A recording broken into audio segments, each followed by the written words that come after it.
السلام علیکم سب کیا حال ہے؟ ٹھیک ہے. ٹھیک الحمدللہ. یہ آپ کا کیا لگتا ہے؟ یہ میرا بھتیجا لگتا ہے. اچھا اس کے ساتھ کیا پرابلم ہے؟ یہ 1 سال پہلے بیمار ہوا تھا 10 محرم کو.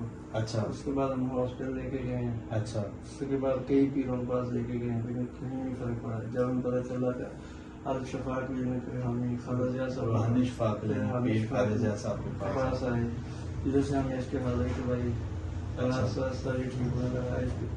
اس کے ساتھ کیا جنات کا مسئلہ؟ ان کے ساتھ جنات کا مسئلہ تھا. نہ نماز پڑھنے دیتے تھے اچھا نہ اذان سننے دیتے تھے. اچھا یہ بچہ قرآن کا حافظ بھی تھا. نہ قرآن ہی پڑھنے دیتے تھے. تراویح میں پڑھاتا ہے؟ یہ پہلے تراویح پڑھاتا تھا جب بیمار ہوا تھا. اچھا جی مولانا صاحب السلام علیکم. وعلیکم السلام. کیا حال چال؟ ٹھیک ہو؟ ٹھیک. اچھا آپ کے ساتھ جو مسئلہ رہا ہے سال پہلے آپ نے بہت جگہ سے علاج کروایا ہے.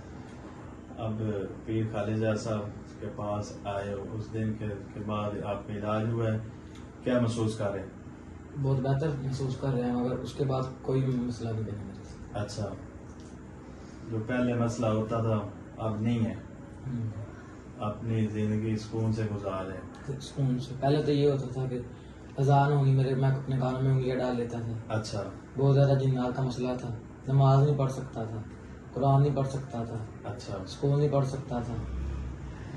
اس کے بعد مگر جیسے پیر صاحب کے پاس آئے علاج کروایا بہت بہتر فیل کر رہا ہوں اپنے آپ. بہت اچھا محسوس کر رہا ہوں اپنے آپ. اچھا روحانی شفا کلینک پیر خواجہ صاحب کے پاس آئے ہو اس دن کے بعد آپ اچھا فیل کر رہے ہو, ہاں جی.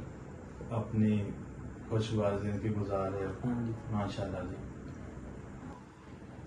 جی معظم صاحب آپ کیا پیغام دینا چاہتے ہیں لوگوں کو؟ میں لوگوں کو یہ پیغام دینا چاہتا ہوں کہ اگر آپ بہت زیادہ تھک گئے ہیں دم کروا کر علاج کروا کر اور آپ کو کہیں سے آرام نہیں آ رہا تو آپ سائی وال میں پیر روحانی شفا کلینک کھیر ضیاء خالد صاحب ان کے پاس سے علاج کروائیں.